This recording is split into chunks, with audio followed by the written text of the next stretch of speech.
मधुमेहावर नियंत्रण ठेवण्यासाठी, कोलेस्टेरॉल कमी करण्यासाठी, त्याचबरोबर पचनक्रिया सुधारण्यासाठी फायबर, लोह, जीवनसत्वांनी भरपूर असणारी, हाडे मजबूत करणारी अशी ही बहुगुणी मेथी. आणि या मेथीपासून आपण हिवाळ्यात तर खूप सारे पदार्थ पाहिले, परंतु मेथीची खीर मात्र बनवायची राहून गेली होती. तर आज आपण पौष्टिक मेथीची खीर बनवत आहोत. अशाच भरपूर टिप्स आहेत. पौष्टिक रेसिपी पाहण्यासाठी कविताज किचनला सबस्क्राईब करा. हाय हॅलो नमस्कार, मी कविता, तुमच्या आवडत्या कविताज किचनमध्ये सर्वांचं खूप खूप मनापासून स्वागत करते. आज आपण पौष्टिक मेथीची खीर कशी बनवायची ते पाहूया. त्यासाठी 1 चमचा मेथी दाणे घेतलेले आहे. त्याचबरोबर त्याच चमच्याच्या मापाने 1.5 चमचा या ठिकाणी सुवासिक तांदूळ घेतलेला आहे.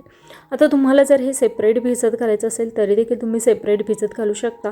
मी दोन्हीही एकत्र भिजत घालणार आहे. दोन्हीही स्वच्छ धुवून घेतलं, पाण्यामध्ये साधारणतः 4 ते 5 तासासाठी छान भिजत घालून ठेवलं. तुम्ही ही रात्रभरासाठी भिजत घालून ठेवलं तरीही चालणार आहे. त्यानंतर यामधील पाणी आपण एका वाटीमध्ये काढून घेऊया.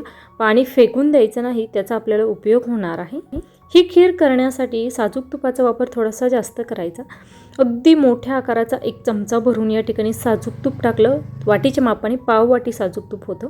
आता यामधील पाणी काढून घेतलेलं आहे. आता ही जी तांदूळ आणि मेथी आहे ती आपल्याला या साजूक तुपामध्ये छान अशी परतवून घ्यायची.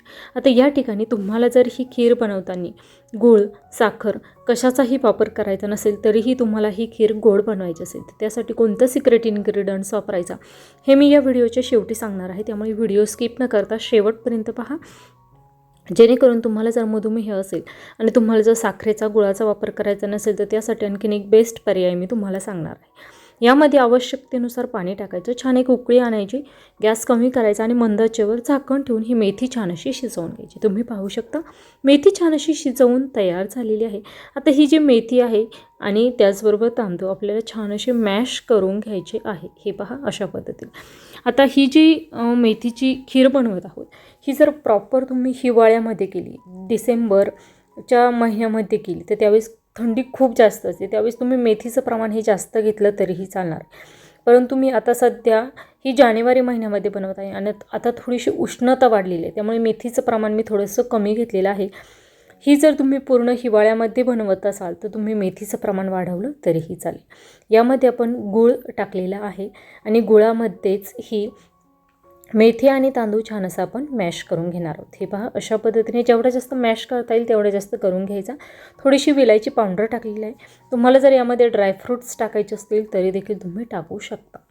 त्याचबरोबर ओलं खोबरं, ओला नारळाचा वापर करायचा असेल तरी देखील करू शकता. गुळाचा वापर केलेला आहे. दूध टाकल्यानंतर फुटू शकतं, त्यासाठी गॅस केलेला आहे बंद. त्यानंतर कोमट दुधाचा वापर करायचा, पूर्ण गरम दुधाचा वापर करायचा नाही. कोमट दूध यामध्ये टाकलेलं आहे आणि छान आपली ही खीर बनवून तयार झालेली आहे. आता या ठिकाणी तुम्हाला जर गुळाचा वापर करायचा नसेल तर तुम्ही त्याऐवजी गूळ, साखरेऐवजी खारीक पावडरचा वापर देखील करू शकता. छान गरमागरम ही खीर आपण सर्व करूया. कोमट दूध टाकलेलं आहे त्यामुळे खीर थंड झाली नाही, कोमटच आणि त्यामध्ये जे मिश्रण होतं ते देखील गरम आहे, त्यामुळे खीर गरमच आहे. गरमागरम आपण सर्व करूया. रेसिपी करून पहा, कशी झाली ते कमेंट बॉक्समध्ये कळवा. रेसिपी आवडल्यास लाईक करा, जास्तीत जास्त शेअर करा आणि हो अशाच भरपूर टिप्स आहेत. पूर्ण वर्षभर एकही दिवस सुट्टी न घेता छान अमेझिंग चवीच्या रेसिपी शिकण्यासाठी कविताज किचनला सबस्क्राईब करून ठेवा. सबस्क्राईब बटन हे या व्हिडिओच्या खाली चॅनलच्या नावासमोर दिलेलं आहे. त्याचबरोबर कविताज किचनचा कांदा, लसूण मसाला, मटण मसाला, गरम मसाला, लोणची मसाला घ्यायचा असेल तर 70 20 16 21 00 या नंबरवर संपर्क करा. रेसिपी आवडल्यास लाईक करा, कमेंट करा, हाईप करा. वेळात वेळ काढून माझी रेसिपी शेवटपर्यंत पाहिल्याबद्दल धन्यवाद.